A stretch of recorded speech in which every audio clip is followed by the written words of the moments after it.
es una cacería con mucho éxito porque las densidades han bajado mucho. Pero bueno, dicho eso, cazamos por todo Sudáfrica, siempre intentando acomodarnos a lo que los cazadores nos piden.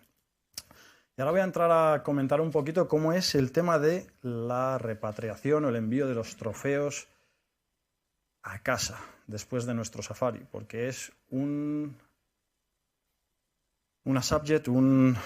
tema que la gente no conoce mucho.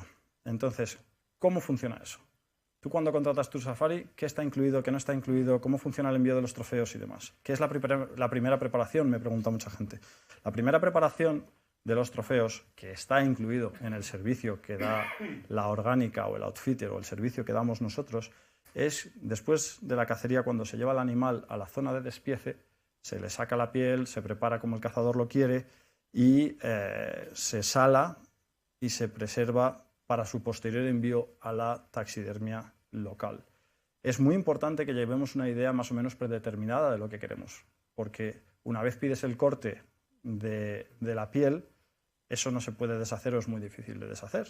Entonces, si lo vas a querer de pecho, tened la idea de pedirlo de pecho. Si lo vas a querer de alfombra, hay que tener más o menos una idea predeterminada. Cuando acaba el safari y tú vuelves a tu país de origen, los trofeos se envían a una taxidermia local de la zona. Dependiendo de dónde se haya cazado, se llevará a una u a otra. Esa taxidermia local se encargará de hacer lo que se llama el dip and pack. El dip and pack es el cocido de los cráneos para el limpiado de la carne y el blanqueado. Hacen un primer blanqueado y luego hacen el tratado de las pieles. No hacen el curtido, pero sí el tratado de las pieles para el envío por aéreo. Lo fumigan, lo empaquetan todo y lo meten en un cajón. Hasta ahí es lo que consideramos o lo que se llama el dip and pack. Es un coste que es adicional, no está incluido en el primer o no está incluido en el servicio de contratación del safari y suele tener un coste de unos 100, 120 euros, dependiendo del animal, entre 100 y 150 euros por animal, ¿vale? Suele tener un periodo de entre 3 y 6 meses. Lo que más consume el tiempo no es la preparación de los trofeos en sí, sino todo el papel, toda la burocracia que hay detrás, el papeleo que hay detrás, ¿no?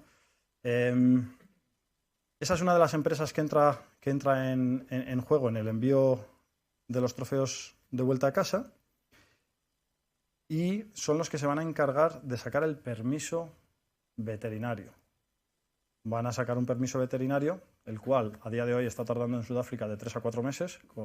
De ahí es de donde viene mucho de la tardanza del proceso.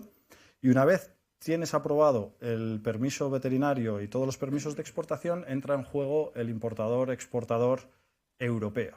A día de hoy estamos mandando todos los trofeos por Alemania. Me preguntará la gente, ¿por qué los mandas por Alemania y no directamente por España? Si no me equivoco, 4 o 5 años atrás, todo el tema de importaciones a través de España ha cambiado por temas de tasas, el tema del IVA. Cuando haces una importación a través de España, la agencia tributaria está intentando cobrar el IVA sobre la cacería en sí, más que el bien importado. Entonces lo estamos mandando por Alemania porque es mucho más sencillo y económico. ¿Por qué? Están cobrando el 19% de IVA del bien importado a la Unión Europea. Es decir, en vez de cobrarte el 21% de los 350 euros que pueda costar un kudu, como quieren hacer en España, te están cobrando un 19% de los 25 euros que estiman que pueda ser el coste de la piel en sí que estás importando a la Unión Europea. Y de ahí el importador, que es una segunda empresa que entra en juego, hace todos los papeleos, hace todos los pagos de tasas y hace la importación a la Unión Europea. Eso, todos los permisos veterinarios de entrada y demás. Una vez todo eso está solucionado, lo envían por transporte terrestre a Madrid, a España, a nuestra taxidermia en Ontígola, a donde el cliente quiera, pero aquí decir que tenemos un servicio integral de taxidermia y nos encargamos como empresa de ayudaros en todo el proceso de la exportación. Vosotros en principio no os tenéis que preocupar de nada. Nosotros hacemos de link entre el cazador, la taxidermia local, el importador y la taxidermia en España. Y ahora os voy a dejar con mi compañero Carlos, que es quien lleva todo el tema de taxidermia aquí en España y os puede contar pues, todo lo que hacemos una vez vuestros trofeos llegan a su destino.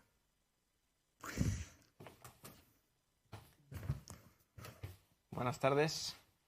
A ver, recuperando un poco las palabras que decía Fernando en cuanto a los trofeos, African Territory al final no te vende caza, te vende experiencias, y la experiencia no termina tampoco cuando abates el animal, cuando consigues el trofeo.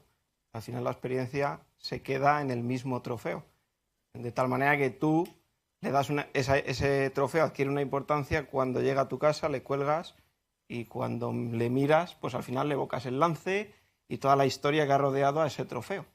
Y de eso ahí entramos nosotros en juego.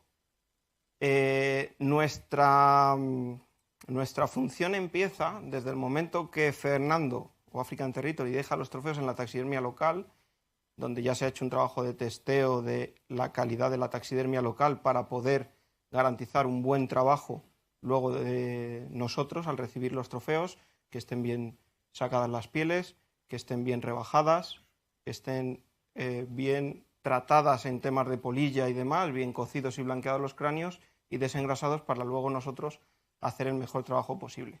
Nosotros es cuando entramos en juego. Para los que no me conocéis, soy Carlos Arnau y soy taxidermista. Nosotros, como os decía, le damos la importancia al trofeo y tratamos de darle la mayor calidad posible para que cuando podáis mirar o tener colgados vuestros trofeos en casa, pues evoquéis ese momento y esa historia que ha rodeado todo el trofeo. Nos ubicamos en Ontígola. Nosotros estamos en la provincia de Toledo, muy cerquita de Madrid. Y bueno,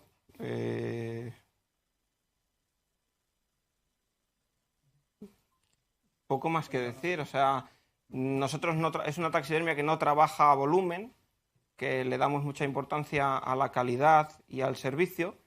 No es una taxidermia que trabaje en serie, no tenemos estipulado un tiempo de montaje por cada trofeo, por ejemplo, sino que destinamos el tiempo que cada trofeo necesita, ¿sabes? Y ese es un poco el resumen de todo. Esto, como actividad complementaria a la taxidermia y por demanda de muchos clientes, surgió la idea de las reproducciones de los trofeos a escala, como estáis viendo aquí.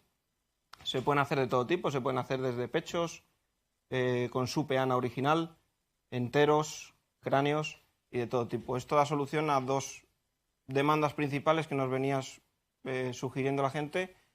Una es que muchas de las veces este tipo de viajes se hacen en familia o con amigos, compartes lances con uno, con otro, y al final, claro, el trofeo no le vas a partir, pero bueno, puedes compartir una piececita, una réplica de ese trofeo que has compartido con ese familiar o ese amigo. Y luego otra demanda que está satisfaciendo este tipo de actividad es el tema del espacio. Tú a lo mejor los trofeos, por tema de espacio, pues los tienes en una casa más amplia que tengas en el pueblo o en un salón, y claro, los trofeos no puedes disfrutarlos a lo mejor en todos los sitios donde te gustaría estar o en un salón o donde... De esta manera, pues bueno, puedes tener el plantel de tus animales de África montado en una peanita y poderlos disfrutar en cualquier parte prácticamente de tu casa. Y eso es un poco a lo que nos dedicamos en Hantax. Muy bien, muchas gracias, Carlos. Bueno, eso es todo hasta el momento. Gracias por aguantar un ratito y escucharnos, ¿vale? Ahora vamos a hacer una mesa redonda con buenos amigos míos que han estado varias veces en África con nosotros. Me gustaría hacer esto un poquito más distendido. Veo a la gente muy seria, muy callados, y no es para nada la zona o la forma en la que me encuentro en mi ambiente cómodo, ¿no? Normalmente suele haber más ruido, jolgorio, hablar y demás. Entonces, por favor, ahora, si tenéis cualquier tipo de duda, pregunta, por favor, comentárnosla, ¿vale? Subiros aquí conmigo y así charlamos un rato y lo hacemos un poquito más entretenido. ¿Vale?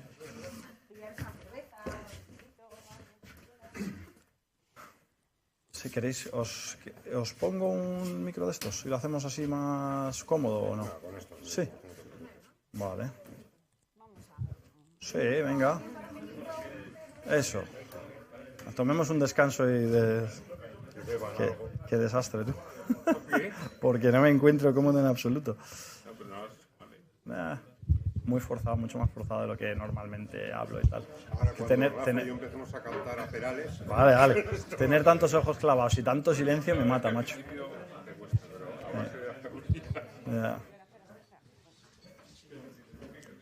Es la misma historia siempre.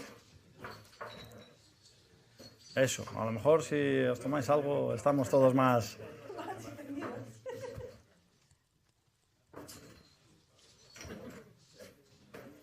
Ha habido momentos que yo no he dicho una parida porque de pronto pensaba, igual no quiero usar de manera estándar. Bueno, pero a lo mejor esa parida es la que lo hace viral.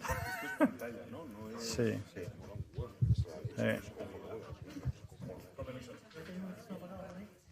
No lo sé.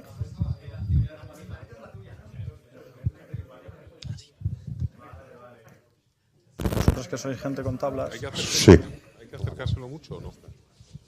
¿Hay que acercarse el micrófono para hablar o no hace falta? Vale. Un poquito. Siempre me voy a enamorar de quien de mí no se enamora. Ay.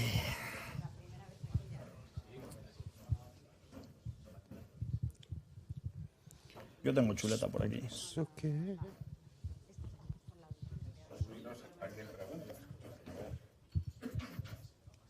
Vale. La verdad es que lo podía haber puesto aquí y tal, pero... No, pues sí, los dos contestemos. Sí, contestamos. Si al final esto va a ser lo más interesante. Vamos a tratar todo lo que hemos tocado antes, pero de una forma más distendida y más chula. ¿Queréis que os haga una cada uno? Diferencias entre... Intervenimos en uno y los vamos cortando, nos pegamos. Vale. Lo que venda más. Sí, al final los dos, bueno... ¿Os presento yo o os presentáis vosotros?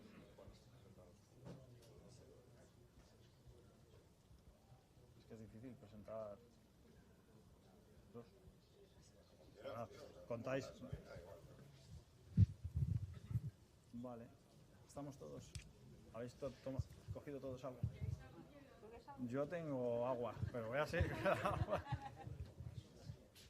A mí si me das 2 cubatas, esto fluye que no veas. Esto fluye que no veas. Pero bueno. Bueno, chicos. Empezamos. Seguro que esta parte es más interesante y más llevadera. Y de verdad, si queréis participar y comentar lo que sea, sois más que bienvenidos. Welcome. No me sale ya ni en este. Bueno, pues comenzamos. Tengo aquí conmigo a 2 buenos amigos, Rafa Sánchez y Osvaldo Balaguer. Ambos han cazado con nosotros en varias ocasiones y en varios destinos de Sudáfrica, así que de su mano vamos a tener una charla y vamos a tocar varios temas y nos van a dar sus impresiones de cómo ha sido su experiencia y la cacería, bueno, más que la cacería, la experiencia en sí, porque han hecho con nosotros varios safaris de diferentes índoles. Entonces, bueno, voy a usar la chuleta un poco para las preguntas porque si no, no me voy a acordar, pero voy a empezar por Rafa, bueno, abrimos el debate un poquito de ¿cuáles son las diferencias entre las distintas zonas de caza en Sudáfrica y qué es lo que habéis vivido vosotros con African Territory? Bueno, primero, gracias Fernando por invitarnos a compartir esto con vosotros. Y nada, pues la verdad es que mi experiencia con vosotros, aparte de amistad, pues siempre ha sido estupenda. Yo he estado en la zona sur de Cape Town y luego también estuve en el norte, en Limpopo, en otra ocasión. Ambos dos viajes los hice en familia o en grupos familiares con amigos. O sea, han sido viajes multitudinarios con un montón de gente y demás. Mi historia de la caza en África ha sido un poco al revés de la mayoría. La gente suele empezar por safaris en Sudáfrica y luego ya hace cosas en otros países un poco más, pues eso, más salvajes, por decirlo de alguna manera, ¿no? Sí, bueno, tú empezaste cazando por Zimbabue. Sí, yo he estado bastantes veces en Zimbabue. De hecho, estuve bastante joven de asistente de un cazador profesional durante muchos meses en Zimbabue y bueno, pues ahí hice todo tipo de cacerías, ¿no? Y luego he estado varias veces más cazando yo en Zimbabue. Y luego ya, pues la verdad es que cuando decidimos hacer viajes familiares con niños y demás, pues nos pareció mucho más adecuado y más divertido y más disfrutable por todos hacer este tipo de viajes en Sudáfrica, ¿vale? Y la verdad es que no es que no me arrepienta, es que creo que acerté absolutamente. Los otros tipos de viajes son viajes más serios de caza. Me refiero a que son más exigentes en tiempo, son más exigentes en condiciones de vida, más complicadas. Hay mosquitos, hay tsetse, en fin, son viajes más duros que en familia se pueden hacer incómodos, ¿no? En cambio, en Sudáfrica es todo maravilloso desde que llegas hasta que te vas.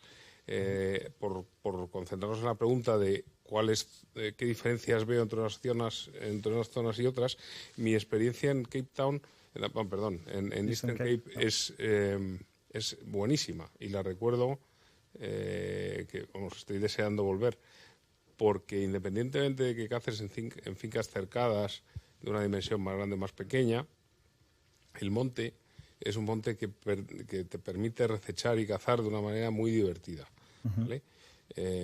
Cuando intenté repetir una experiencia parecida en Limpopo, nos fue mucho más complicado, especialmente a mí, que quería sobre todo cazar con arco, ¿no?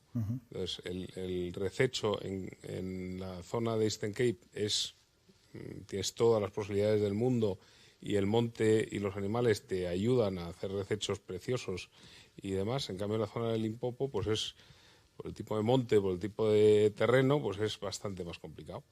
De todas maneras, también me pareció un sitio estupendo y lo disfrutamos un montón. Pero fíjate que yo recomendaría mucho más la zona de Eastern Cape. Si volviera a Eastern Cape antes que a Limpopo, porque me parece más disfrutable.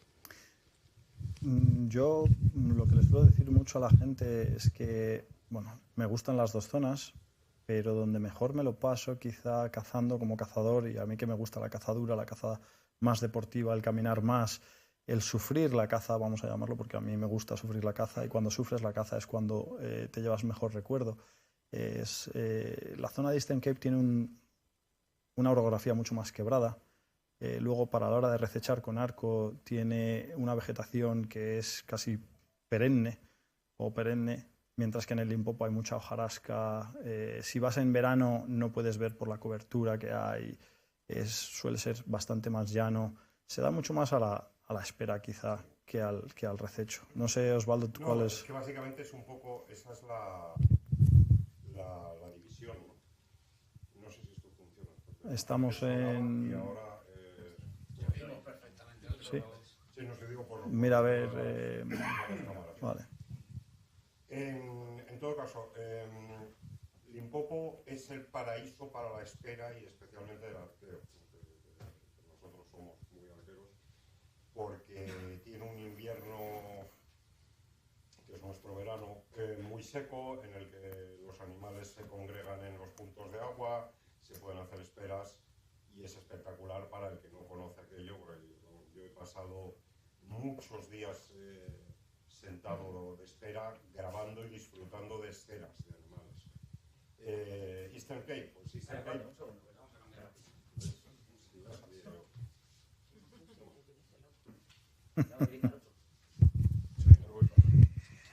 Sí. ¿Dónde va a parar? ¿Dónde va a parar? Ahora estás a tope. Pues a la mierda la caza, voy con mis grandes éxitos. Bájale un poquito que se nos viene arriba. Bueno, nos decías que entonces... Decía que sí, que el Limpopo es un sitio donde, ya sea porque es tu primer safari y quieres ver todos esos animales que te ofrece África, verlos a pocos metros, disfrutarlos, hacer esperas, o porque simplemente te gusta la caza en espera, es ideal. Eastern Cape, yo recuerdo que una de mis primeras exclamaciones en un paisaje en Eastern Cape, yendo contigo, Fernando, fue una vez que te dije, esto parece Asturias. O sea, hay zonas en que parece picos de Europa y choca mucho el cambio, la frondosidad, el monte, lo cerrado que está todo.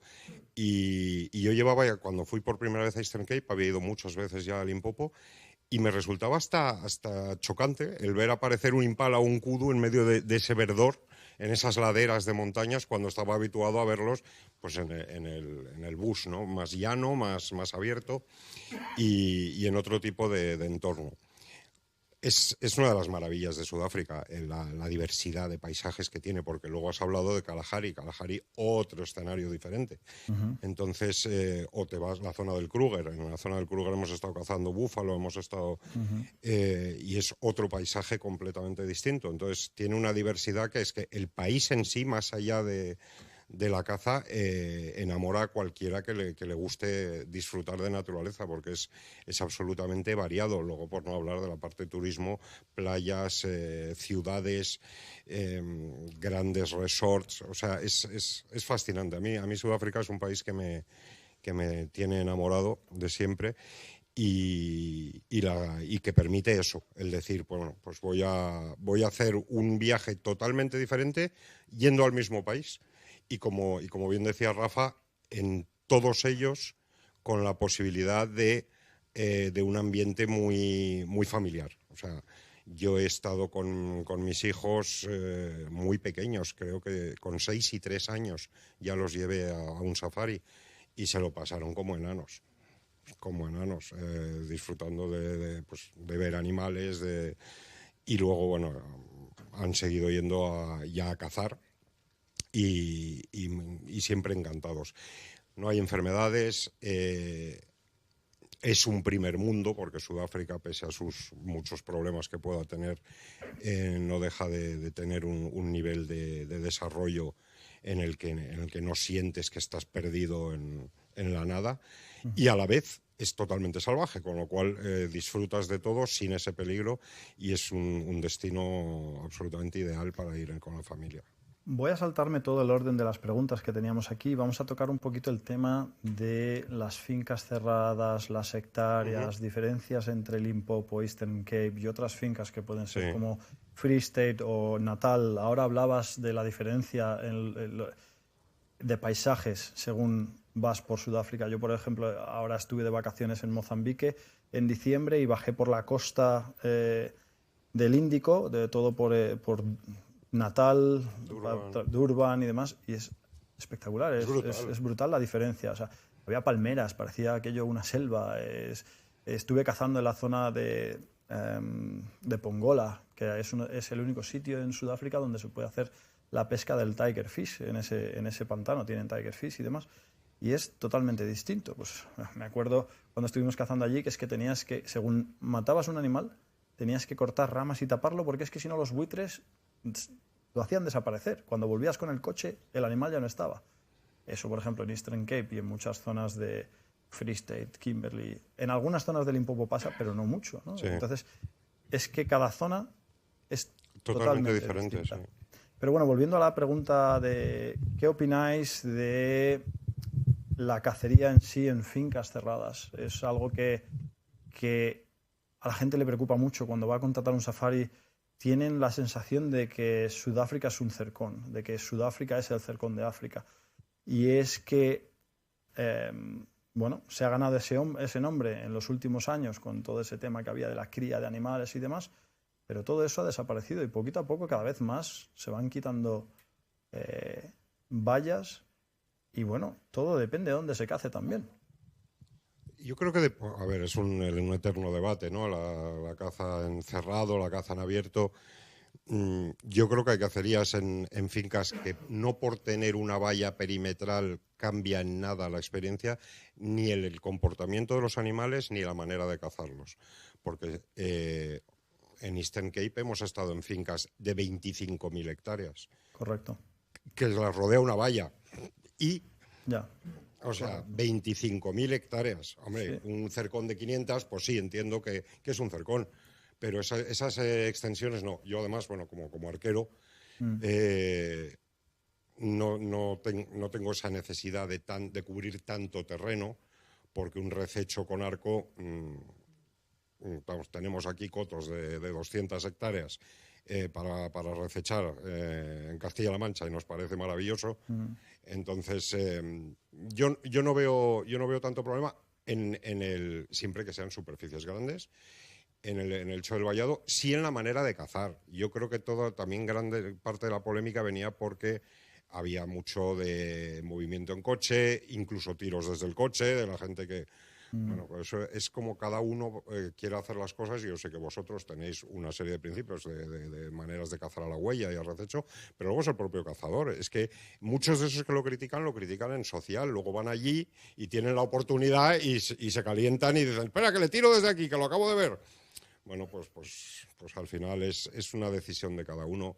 Yo creo que se disfruta muchísimo cazando allí. Aparte, hemos cazado en abierto en muchas zonas. O sea, hay especies y zonas en que se caza en abierto. Otras en que son fincas valladas. Hombre, lo que nadie quiere es tener esa sensación de que estás en una finca pequeñita, vallada, y que los animales te dan vueltas. Obviamente, quieres el reto y el desafío de una caza más auténtica. Pero esa, yo nunca he tenido, y mira que he estado en muchas fincas allí, nunca he tenido una sensación de enlatado o de cazar encerrado, no sé.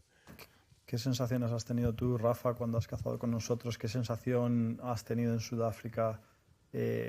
Tú que has cazado, obviamente, por muchas fincas, tanto en Sudáfrica como en Zimbabue, como prácticamente todas las fincas de España. A ver, yo creo que hay mucho... es una polémica que hay determinado sector cinegético que está empeñado en abrir. Yo siempre he sido muy crítico con los llamados puristas del tema cinegético. ¿Por qué? Porque yo soy de los que pienso que cada uno elige la forma de cazar, ¿vale? Entonces cada uno es muy libre de cazar y yo no soy quien para juzgar cómo se divierte alguien cazando o cómo se divierte otra persona. No tengo por qué decir si uno lo hace mejor o peor. Y luego son las circunstancias personales de cada uno. No es lo mismo un señor de 80 años que un chaval de 20. Entonces, en fin, yo creo que además crear esa polémica lo único que hace es ir en contra de nuestra pasión, que es la caza. Entonces, partiendo de eso, es cierto que cuando tú entras en una finca que tiene una valla perimetral, sabes que estás entrando en una zona cercada, pero luego en sí, la cacería, en el 99% de los casos, primero, no ves la valla y segundo, no afecta ni a tu manera de cazar ni a la manera de actuar de los animales. De hecho, hay veces que, como en esas zonas se caza más intensivamente o hay más cacerías, los bichos están todavía más complicados. Eso es así. Estoy totalmente de acuerdo, porque yo que cazo mucho en Sudáfrica, he cazado, vamos, mi mujer me dice que soy un enfermo porque estoy todo el día cazando, es mi profesión, y cuando me voy de vacaciones, ¿dónde me voy? De caza. Me voy a cazar a Zambia, me voy a cazar a Zimbabue, estuve en noviembre ahora en el Valle del Luangwa. Es mucho más fácil de cazar porque los animales no saben qué es la presión cinegética. Puedes hacer un rececho y te puedes meter encima del animal porque no se lo está esperando. Entonces, en muchas fincas donde hay mayor presión cinegética, por supuesto, totalmente de acuerdo, es más difícil la cacería. Y dicho eso, aunque haya una valla perimetral, los animales saben su escape y muchas veces es muy difícil. Al final, bueno, ha cogido el discurso un tinte que no íbamos a seguir, pero la verdad es que me parece súper interesante. Bueno, si tienes más temas, cambiamos. Vamos, bueno, voy a mirar a ver qué teníamos por aquí. Ya hemos tocado las diferencias. Bueno, ahora vamos a hablar un poquito de vuestra experiencia con African Territory, ¿no? He escrito aquí una pregunta que es a nivel organizativo, ¿cómo fue la comunicación con el equipo de African Territory y cómo fue la experiencia en general a la hora de la preparación y la contratación del safari? Espantoso todo. Espantoso. Obviamente, la verdad es que es una pregunta que a lo mejor no es para vosotros, porque os conozco desde hace demasiados años como para haceros realmente este tipo de dices preguntas. La contratación. ¿Qué contratación? Si tú y yo hemos empezado a cazar juntos antes de que tuvieras ni idea de que ibas a acabar en África. O sea, para mí African Territory es inevitable. O sea, si voy a África, porque no veo cualquier viaje en África de caza sin que estés tú. Dicho esto, cuando la gente me ha preguntado en estos años que hemos cazado juntos, contigo, cuando tú trabajabas para otros, luego con tu propia empresa, yo he hecho muchos safaris a África, he estado en muchas fincas y he visto muchas experiencias. El nivel de preocupación que tú tienes por los detalles, que es obsesivo y que te hace mal a tu cabeza, porque es una barbaridad, al final es lo que hace que todo salga bien. O sea, yo te he visto con clientes coger un comentario al vuelo en la cena de algo que les gustaría mejorar y al día siguiente automáticamente había ocurrido. Te he visto preocuparte mientras estás charlando teóricamente normal, ya relajado al final del día, controlando con el rabillo del ojo el camarero, el cocinero, el punto de la carne, le falta un cubito de hielo a ese señor. Entonces, todo eso al final hace que la gente que... No conozco a nadie que haya cazado con African Territory que no haya vuelto encantado y que no haya repetido. Nadie, de verdad. Entonces, pues por algo será. O sea, yo creo que lo estás haciendo medianamente bien. Sí, bueno. Yo creo que también es importante que no es lo mismo ir a cazar a Sudáfrica y cazar con un sudafricano o con un zimbabueño que no conoces, o que lo conoces poco, o que no tiene relación, a cazar con una persona que es de tu país, te entiende.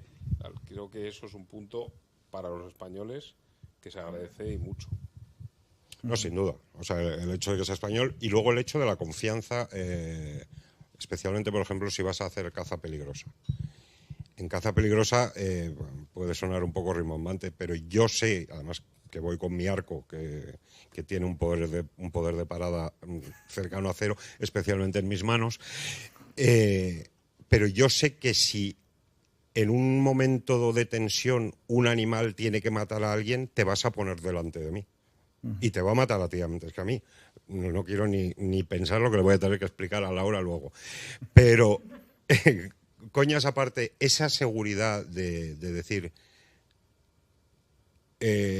con la seriedad, con la entrega con la que tú haces las cosas, creo que es muy importante esa cosa. Pues déjale de hacer la pelota ya. No, pero si es que es verdad, Si me molesta porque no me cae tan bien. Pero es que trabajando lo hace muy, muy bien. O sea, podría contar anécdotas. Es que eso de los detalles que he dicho, mi mujer se acordará. Un día mi hijo en pleno Eastern Cape dijo, me apetecen churros. A las 5 de la mañana, antes de montar la cacería, este señor se levantó y no sé cómo hizo churros. Y al día siguiente mi hijo enano de 6 años desayunó churros. Son detallitos que dices, joder, pues lo sigues recordando, ¿sabes? Ese tipo de cosas son brutales. Y luego yo te he visto más cabreado que cualquier cazador cuando una cosa no ha salido exactamente como tú querías. Entonces, bueno, al final todas esas cosas son las que suman y las que hacen que la experiencia sea de una manera o de otra. Porque todos conocemos también mucha gente que ha ido a safaris y que vuelve con una experiencia, bueno, bien, pero, y te empieza a contar un problema con el pH, un problema con el lodge, un problema con los coches, un problema con los animales. Eso siempre lo hay. Es una cosa que yo le digo a mucha gente. O sea, yo hay cosas que no puedo controlar. La caza es caza, los animales son animales, pero las cosas que estén en tu control tienes que intentar que estén al 100%. La comida, la bebida, el trato. Entonces, bueno, era otra de las preguntas. ¿Cómo os habéis encontrado vosotros en el Lodge? Especialmente, Rafa, yo recuerdo que tú has hecho 2 viajes en familia, que el primero que hiciste fue con tu padre y erais 21 o 22 personas, que parece que no, pero eso en temas logísticos es complicado de gestionar, ¿no? Pero, ¿cómo fue tu experiencia? No me hagas tanto la pelota como Osvaldo, joder. Sé un poco más crítico, macho. Bueno, vale. No, pues vale. Vale. Pero... La primera vez que fuimos, fue un viaje y fuimos todos mis hermanos, todos mis sobrinos, mis hijos, mi padre, éramos ciento y la madre. Y por supuesto que era difícil de gestionar porque había niños de 3 años y adolescentes de 16. Y entre bueno, yo creo que no había ninguno de 16, eran todos más pequeños. Eran más pequeños de aquella, sí. Pero además había muchos no cazadores en el grupo. Es decir, había muchas mujeres, mi hermana no caza, mi cuñado no caza, en fin, luego al final todos cazaron. Pero bueno, que también les montamos planes para que no fuera monótono de cacería todos los días, entonces bueno, se iban para un lado, se iban para otro. Luego, pues eso, no hubo la sensación de que ninguno de los que allí fueron, que no eran cazadores, pues no tuvieran todos los días algo que hacer, aparte de cazar, que que todos cazaron algo, pero hasta los más pequeños. Pero luego hubo tiempo para que todo el mundo disfrutara, las niñas se fueran de compras, en fin, yo creo que estuvo al detalle, todo organizado, y la verdad es que lo pasamos muy bien y tengo grandes recuerdos de aquel viaje. O sea, todo perfecto. O sea, la misma pelota que la yo. misma... Hay que pensar algo malo. Bueno, yo quería hacer un comentario ahí en lo que decía Osvaldo del tema de la caza peligrosa, y la verdad es que es algo que para mí es como una droga, es algo que me encanta, es algo que me gusta trabajar bajo presión y me siento cómodo trabajando bajo presión. Entonces... Luego cuando la cagamos te cabreas. Sí. Y bueno, la gente viene como cliente y en cuanto les recojo del aeropuerto ya son mis mejores amigos y no hay filtro. Yo soy una persona que no tiene filtros y normalmente... Sí, a mí me has regañado en alguna cacería, pero como sí, compañeros de caza, lógicamente. Y a mucha gente. Yo, bueno, hago lo que puedo profesionalmente, pero si pisas mal o pisas una ramita, te muerdo, ¿sabes? Y nada, otra de las preguntas que había por aquí era, uno conectado con la caza peligrosa y otro con el tema de la seguridad en África. Es una pregunta que nos han hecho mucho. Oye, ¿cómo es la situación en Sudáfrica? ¿Cómo os sentisteis vosotros allí? Porque es verdad que de lo que dicen a cómo es realmente en el país hay una diferencia importante. Entonces, ¿cómo lo vivisteis vosotros? ¿Cómo lo visteis, Rafa? A ver, yo tengo que decir, hay que decir algo malo, que la noche que llegamos, el segundo viaje, que fuimos también 3 familias, con niños también, adolescentes y niños algo más pequeños, por un problema político que había, ¿te acuerdas? Que el hotel nos lo cancelaron y tuvimos que meternos en otro sitio y tal y cual. Cierto, sí, improvisado completamente. Sí, tuvimos que dormir en Johannesburgo una noche. Es decir, Johannesburgo es un sitio a evitar. Sí. Es un sitio a evitar. Y si Sin tienes duda. que dormir allí, pues es un sitio donde no vas a estar muy cómodo ni muy agradable. Entonces, mi recomendación es intentar evitar dormir allí. Aquella noche fue desagradable, para no decirlo de otra manera. ¿Por qué? Porque el sitio no era el que vosotros habíais pensado, porque hubo que improvisarlo. Cierto es. Pero la realidad es que la sensación en Johannesburgo no es cómoda. Eso hay que decirlo. En el resto del país, nunca, jamás, ni medio problema. Las niñas iban por su cuenta, acampaban a sus anchas por el campamento, cuando se iban de compras iban a su aire, en fin, cero problema. Pero, bueno, las ciudades grandes yo creo que no son los sitios más adecuados para estar. Estoy de acuerdo contigo. ¿Cómo Sí. lo ves tú? A ver, Johannesburgo, estoy de acuerdo. O sea, Johannesburgo es donde llegas y normalmente ni paras, te vas directamente. Alguna vez sí que nos ha tocado hacer noche y demás, pero cuando lo haces lo más cerca posible del aeropuerto. De hecho, hay un hotel en el mismo aeropuerto y Johannesburgo no tiene ningún ni atractivo ni interés, y efectivamente es una ciudad que puede tener su criminalidad que se habla en todas partes y que no aporta nada. Pero yo creo que es que Johannesburgo no forma parte ni del circuito. O sea, es donde está el aeropuerto y poco más. Todo lo demás que visitas, porque claro, te vas a Cape Town y es otro mundo. O sea, Cape Town es una ciudad maravillosa. A ver, yo como sabes, Fernando, me he pasado 20 años viviendo en África, en los peores países, viajando constantemente, y Sudáfrica es un remanso de paz. Por lo que decía antes, para mí Sudáfrica es un país que tiene un nivel de desarrollo espectacular, en el que no te sientes que estás perdido. O sea, Sí, de hecho lo llaman la extensión de Europa porque es muy o sea, similar. vete a Benín, a Camerún, a Centroáfrica, a Gabón, ahí te falta todo, porque ahí sí que todo es un problema y no hay nada. Por supuesto. Entonces, en Sudáfrica, bueno, lo he dicho, igual que Rafa, he ido con mis hijos desde muy pequeños, y para mí es un sitio en el que no hay ningún problema de seguridad ni de sensación de peligro en nada.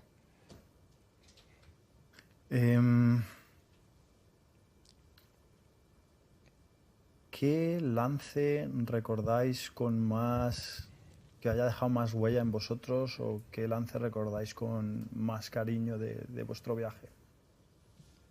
Bueno, lo hemos comentado antes, ¿no?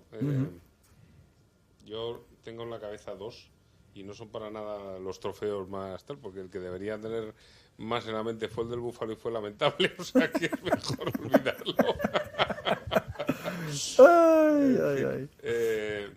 Pero no, recuerdo el que hemos comentado cuando hemos entrado, que nos fuimos, Fernando, mi hija pequeña, que es súper aficionada, que en ese momento tendría 8 años, 8 años. Sí. nos fuimos a cazar a las Drakensberg, el Val Ribok y el Ridgeback de montaña, y tuvimos la suerte de tener una ocasión con un Val Ribok bastante decente que maté en el sitio, y al tirarlo salió corriendo un macho de Mountain Ridgeback, de ya. Mountain Ridgeback, que lo tiré a la carrera y también lo maté. O sea, hice doblete de las dos especies en un momento.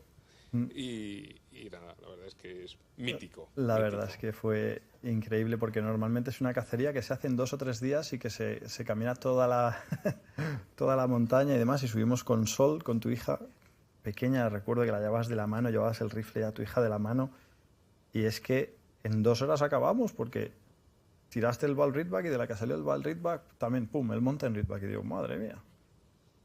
En conexión con ese viaje yo recuerdo con mucho cariño cómo conseguimos que Sol tirara su primer animal y cazó su primer impala con 8 años, que no podía ni con el rifle, y tiró con mi 300, con el 300, con el silenciador, y se hizo con su primer impala. La verdad es que aquello, y es una de las cosas que a mí me apasionan, crear nuevos cazadores. He tenido muchos clientes que ahora son amigos, que han venido con su familia y que repiten cada 2 años, cada 3 años vienen.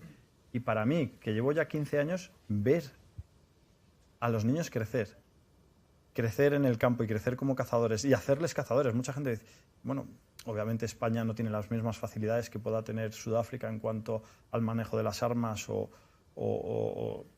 la oportunidad de caza, pero cuando yo cojo a un niño, me lo llevo de rececho y conseguimos cazar un animal y veo la cara del padre, porque la cara del niño normalmente es... la puedes esperar, pero la del padre es la que no te esperas y es la que más satisfacción me da, de ver un padre orgulloso de su hijo y de compartir ese lance y ese momento en África. Para mí es el sumum de mi profesión. Sin duda. Bueno, hemos vivido juntos, porque que para mí sería uno de los mejores lances en África, y no es mío. Es cuando mi hijo, Borja, tiró el kudu con 13 años con arco. O sea, y para mí ese es de los momentos más inolvidables de la cacería.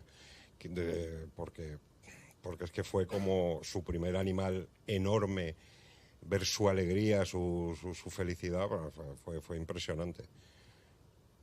Y bueno, luego sí, a ver, lances, si me pongo a recordar, hay muchos que recuerdo con cariño, con miedo, con de todo. Hemos tenido cargas de leones, hemos tenido, o sea, ha habido de todo, experiencias de todos los colores, experiencias que salieron mal, tiros malos que luego después de horas, me recuerdo llorando por la búfala, pinché una búfala, alquilamos un helicóptero para pistearla, nunca apareció esa búfala y se me saltaron las lágrimas y no sé si era por el precio, pero se me saltaron las lágrimas.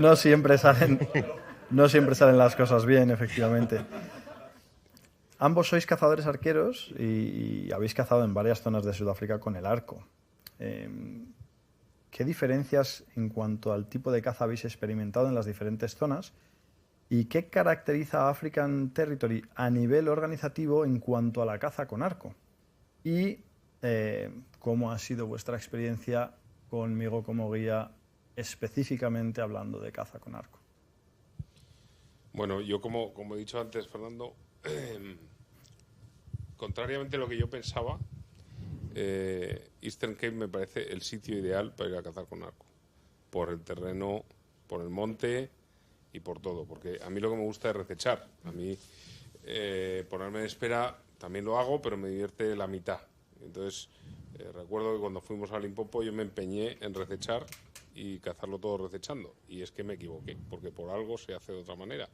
Porque conseguir un tiro limpio en el Limpopo es imposible.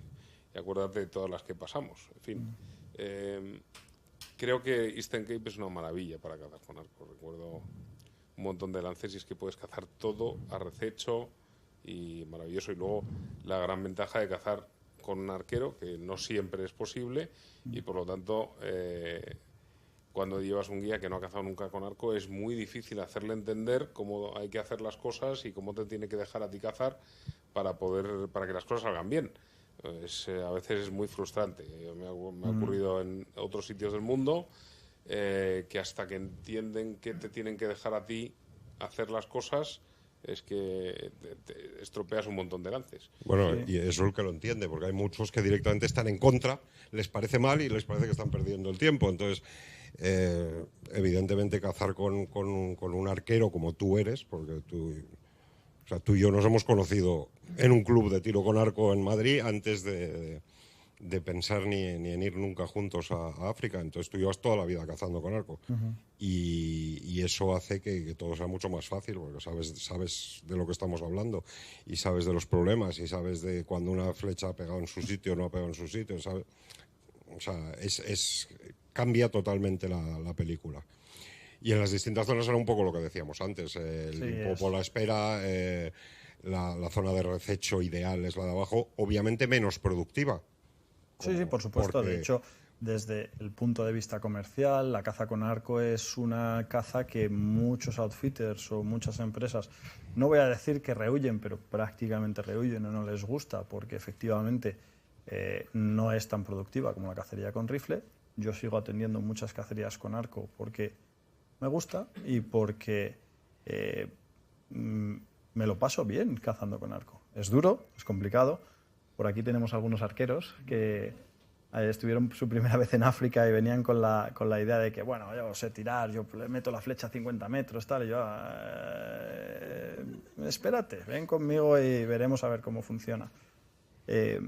Entonces, le dedico mucho tiempo, intento darles el mejor rececho posible porque entiendo cómo se hace, entiendo lo que hay que hacer y cómo hacerlo, pero también le doy a la gente mucha libertad para hacer lo que Rafa decía, de cazar ellos mismos. Muchas veces cuando viene gente a cazar conmigo con arco, yo no voy delante, yo voy detrás. O voy delante hasta el punto en el que veo que llega el momento crítico en el que puede haber un lance y digo, haz tu cacería, disfrútalo, has venido hasta África, llevas soñando con esto toda tu vida, estos últimos 50 metros son tuyos. Bueno, es que la entrada final con el arco en cualquier cacería, sea en África o fuera, yo creo que es muy importante que la haga solo el arquero, por temas de lo cerca que hay que ponerse, por tema de que tú entiendes cómo... Te podrás equivocar o no, pero no hay Otro que está pensando otra cosa, como no hablas porque estás en silencio, puede haber mala comunicación, tú has pisado por aquí, yo iba a ir por el otro lado de la piedra. En fin, lo más bonito y lo más práctico es hacer esa entrada final el arquero solo, ¿no? También decir que no os empeñéis en cazar en rececho en el Limpopo y sentaros en un blind, porque si no vais a cagarla sistemáticamente. Yo, mira, ha habido viajes que dices, pues por lo que sea, llevo un mal año, no he cazado nada en España y tengo mono de soltar flechas. Bueno, pues esperas en Limpopo antílopes, digamos, sin grandes pretensiones y a tirar muchas flechas. Y luego ha habido viajes que dices, no, es que voy a por unas especies concretas que me apetecen, que las quiero cazar de esta manera. Recordaba en Eastern Cape, hicimos en un mismo viaje un Blue Duiker que fue a la espera. Y además una espera muy dura, porque fueron 2 días de 12 horas con un calor infernal aguantando a que el bichito decidiera venir a beber una gota, porque es la manera. Es que no hay otra forma. Es que no hay otra forma, es que es un enano que no... Bueno, pues luego todo ese sufrimiento que cuando lo estás pasando estás planteándote por qué me gusta a mí esto de la caza, que es una porquería, cuando tienes éxito, pues te cambia todo. Y en ese mismo viaje, pues hicimos Caracal, por ejemplo, con perros, totalmente diferente, otra experiencia distinta. Bueno, pues cada cosa, cada momento y cada apetencia se puede cubrir, y eso es lo que es chulo, ¿no? Bueno, ya como última pregunta que había por aquí, aunque ya hemos tocado el tema antes y demás, ¿cómo fue vuestra experiencia a la hora de la recepción de los trofeos en España? ¿Cuánto esperasteis? ¿Cuánto fue de costoso? ¿Lo recordáis? Contarnos un poco, porque es una pregunta que me pregunta mucho la gente. Bueno, es que la gente no sabe lo que cuesta muchas veces traer los bichos aquí, y luego la taxidermia es siempre, yo cuando me hago los números de un viaje intento no pensar en eso, porque si no, al final, si lo sumas todo y lo sabes antes de ir, no vas.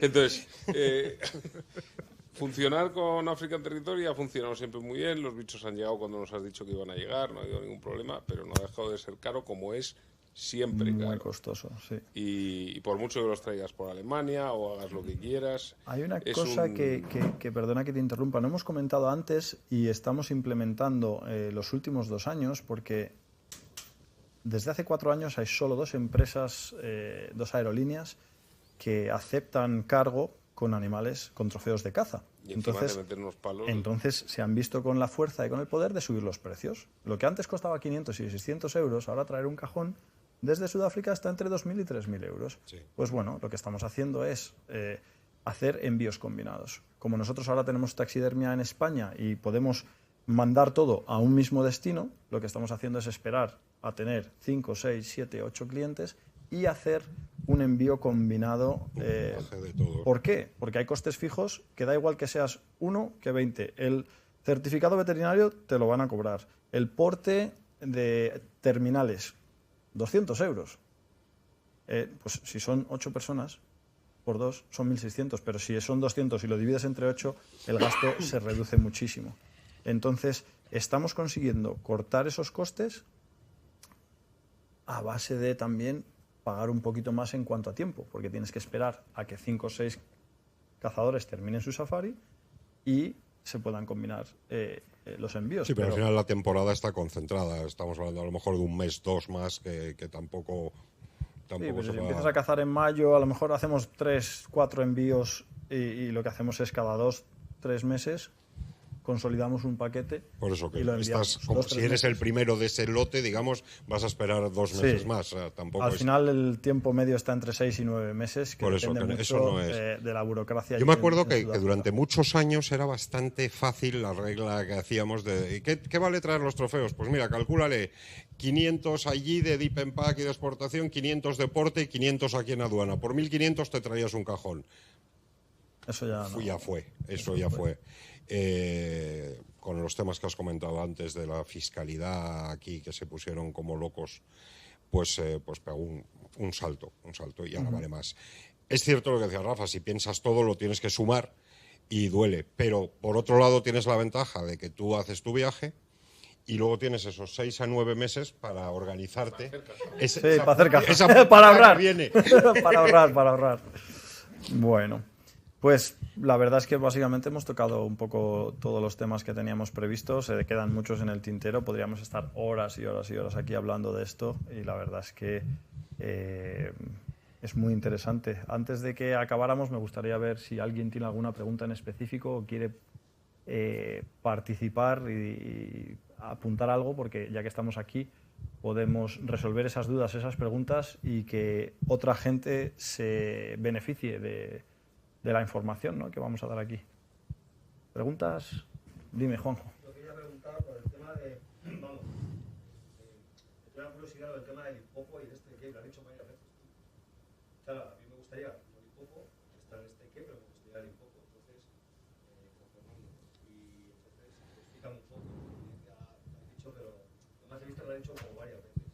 Bueno, es que he ido muchas veces a Limpopo, entonces lo conozco bien. A mí me gusta y me parece que Limpopo es un sitio muy chulo para cazar con arco en general, con el matiz ese de es mucho más orientado a la espera que al rececho. ¿Que se puede recechar en Limpopo? Sí, yo tengo, por ejemplo, un Niala que cacé un rececho precioso en Limpopo. Pero el paisaje, la orografía de Eastern Cape se prestan mucho más. Y Limpopo, además, por la climatología, por cómo es todo, repito, las épocas de caza, que cuando nosotros vamos nuestros meses de mayo a octubre, digamos, es la época más seca allí, con lo cual los puestos alrededor de puntos de agua y demás están a la orden del día. Hay muchas fincas preparadas con muchos puestos de espera. Y a mí me parece precioso. O sea, yo de todas formas yo soy muy esperista también aquí en España y a mí me gusta.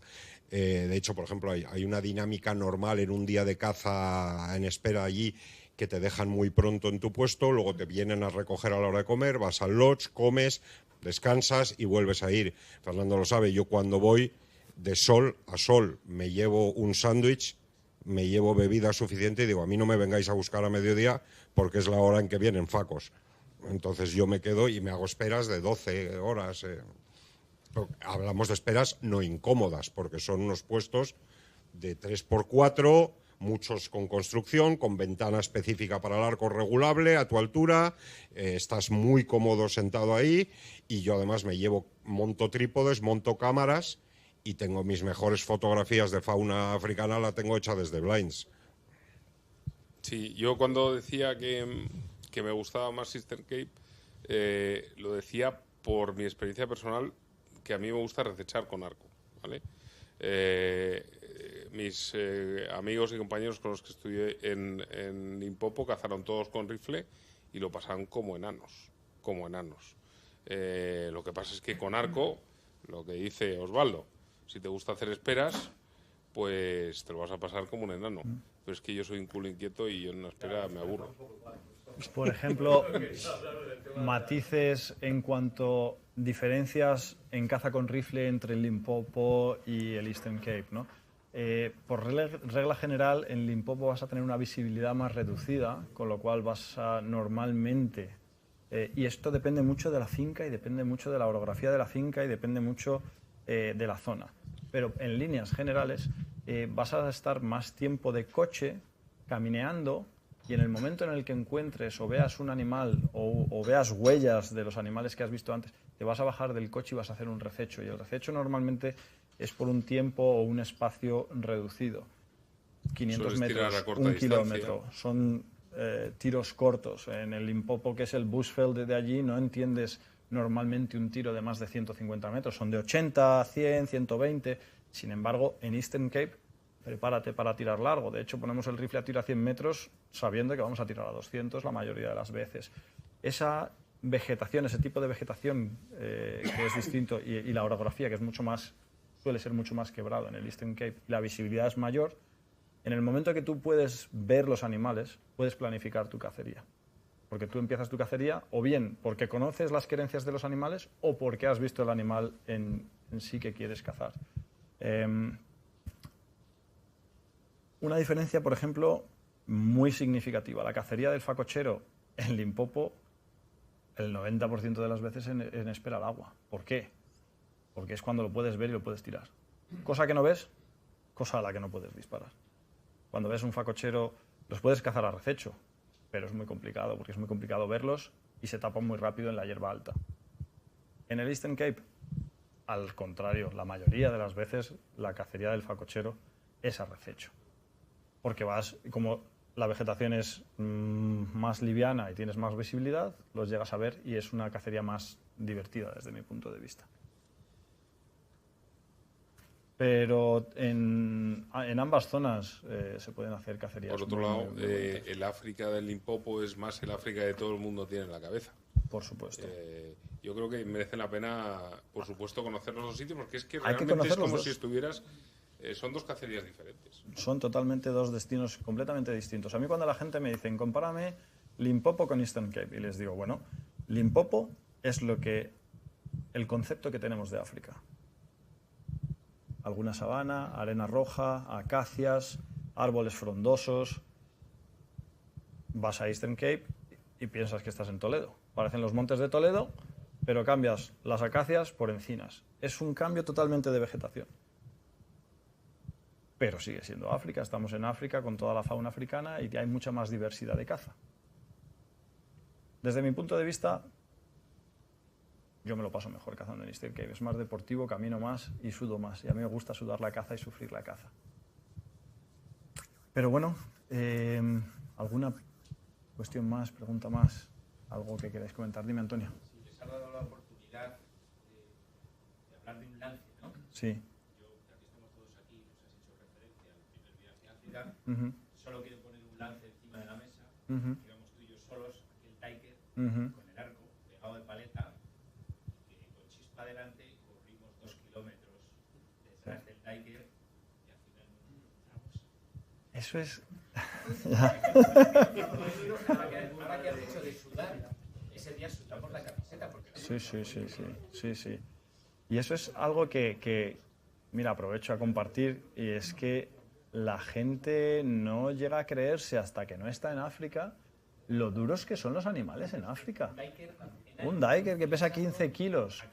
Pero bueno, es que no ha sido ni el primero ni será el último. Es que me ha pasado a mí también personalmente, cazando igual, pero los animales son muchísimo más duros que aquí en España. O sea, tienen un instinto de supervivencia. Entonces, algo fundamental cuando vamos a África es conocer la anatomía de los animales y siempre poner el tiro donde debe ir. Y aún así, muchas veces algunos animales nos enseñan la finca y nos muestran África más de lo que quisiéramos.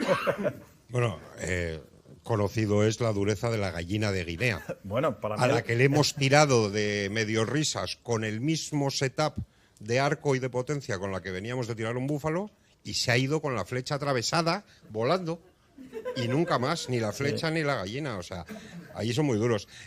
Al hilo de lo que han comentado, una cosa que no hemos hablado y que me parece una experiencia en sí misma en África es el pisteo. Los pisteos en África y ver a los trackers locales cómo pistean es una experiencia increíble.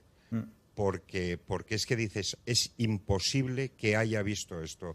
Tú ves, pues como si estás en mitad de Benidorm, en agosto, en la playa, y llega el negro y te dice, aquí está una señora, eran 3, la familia, un poco mayor ya la madre.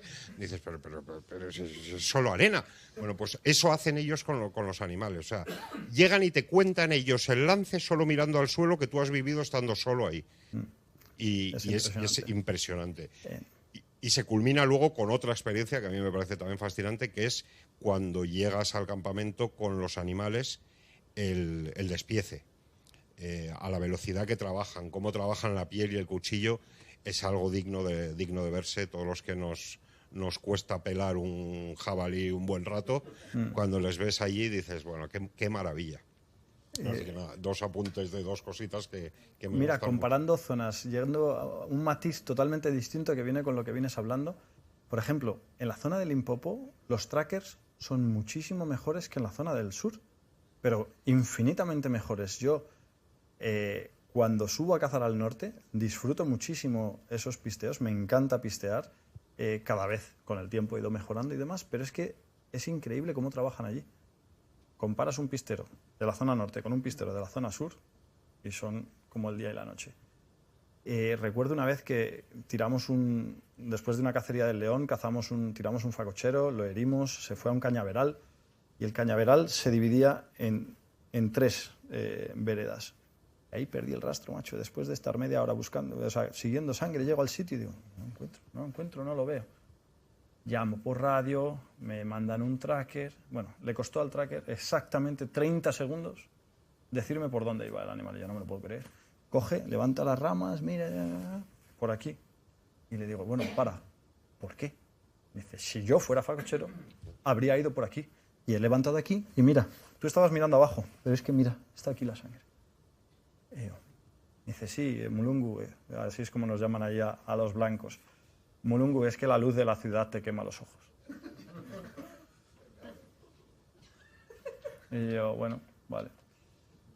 Por suerte, ahora muchos habréis conocido a Chispa y habréis visto también muchos vídeos de mi perrita. Tengo una perrita ahora que trabaja, que es una locura. Entonces, me ahorra mucho trabajo de pisteo y uso mucho el perro para pistear porque en la zona sur es más rocoso, deja menos huella, no puedes... Porque en Limpopo, ¿qué pasa? Tú vas siguiendo el rastro y si se pierde la sangre, son capaces de seguir la huella.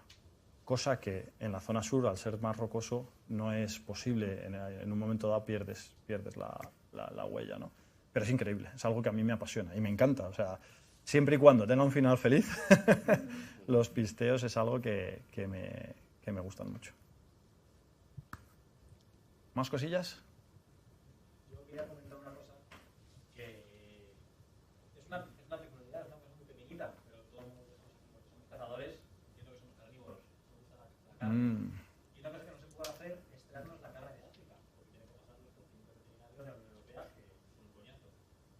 Y no hay nada más bonito que poder decir, me estoy comiendo un animal que he batido hace 2 días. Lo dejan navegar y lo caza, lo ves ahí, y luego las cocineras, en este caso donde estuvimos, que era maravillosa, siempre una mano en la cocina. Cierto es, cierto es. Y ahí, por ejemplo, nosotros el tercer día creo que fue, pues nos comimos, nos cenamos un impala. Siempre intentamos que la gente disfrute de la carne de los animales que han cazado. Y además es que allí en África se aprovecha todo. Y he de reconocer que el sabor de la carne a lo mejor no es tan fuerte como la carne de caza en España. Y muchas veces, incluso habiéndolas cazado en el día, si la oreas al día siguiente la puedes cocinar. Y la verdad es que, bueno, para mí mi carne favorita es la carne de eland, sable, oryx. Hay gente que les gusta más la de kudu o springback, pero a mí son animales que saben más fuerte porque son ramoneadores y tienen más taninos. Pero es increíble la variedad de sabores que se llega a experimentar durante un safari de caza con la carne de los antílopes. La verdad es que eso y a la gente le gusta mucho. ¿Más cosillas? Bueno, pues aprovechamos para cerrar el evento. Muchísimas gracias por brindaros a esta mesa redonda y por compartir vuestra experiencia con nosotros. Un placer pasar unas horas con vosotros en España, que no vengo mucho. Y nada, desde aquí quisiera agradecer también a Antonio y a Auren que nos hayan cedido el uso de la sala. Y bueno, esperamos veros por allí, por África, otra vez. ¿Vale? Es un placer acoger a todas estas personas en esta sala tan estupenda. María Pinedo es parte del alma de esta oficina y es el gran cazador por muchos sitios del mundo. Muy bien. Por lo cual está encantado de tener que participar. Genial. Pues muchísimas gracias. Muchas gracias. Hernán, ¿dónde está Hernán? Allí. Bueno, que Venga, pues vamos a tomarnos una cerveza, concluimos el evento. Muchas gracias y gracias por hacer el esfuerzo de venir hasta aquí. Vamos a tomar algo.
Enhorabuena, Hugo.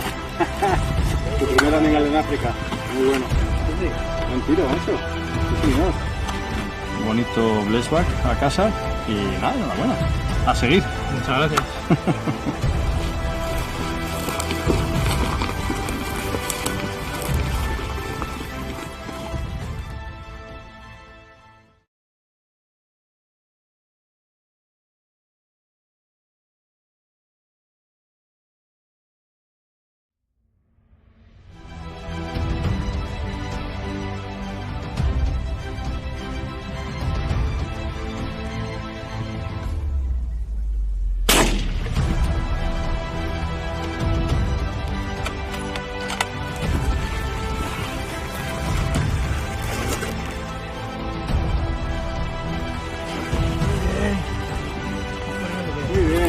Enhorabuena, Hugo. Tu primer animal en África. Muy bueno. Buen tiro, macho. Sí, señor. Bonito blessback a casa y nada, enhorabuena. A seguir. Muchas gracias.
Qué vista. Valiente, cosa bonita, ¿eh? Aquí viene a la primera hora. Esta mañana teníamos dos miadas de waterback aquí bebiendo. El edificio que veis detrás de este chalet están las zonas comunes, que es donde vamos a comer, y está el comedor y el bar. Y bueno, si queréis traeros el bañador para daros un baño en la piscina, con este calor, ahí tenéis la piscina también. ¿Vale? Muy bien. Venga, pues nos vemos ahora. Nos vemos ahora. Ahora. Ahora, gracias, Fernando. Ahora.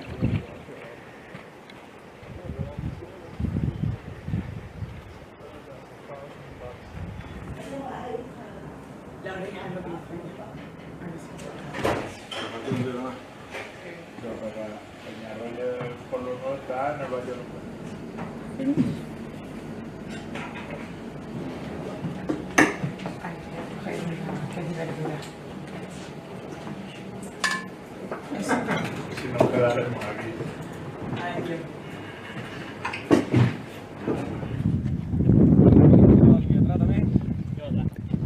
Venga, a la hora. Yo reparta suerte.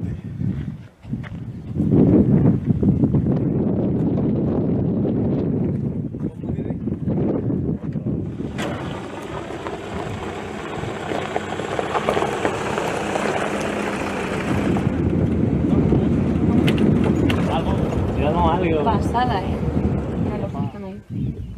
Ahí pongo,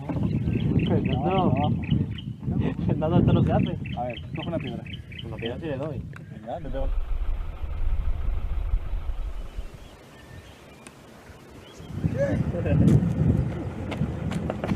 Eso, Mr. Elf. Hi, Hello. my name is Mara. Nice to meet you. Elton. Elton, nice to meet you too. Hello, ¿todo bien? No, Elton.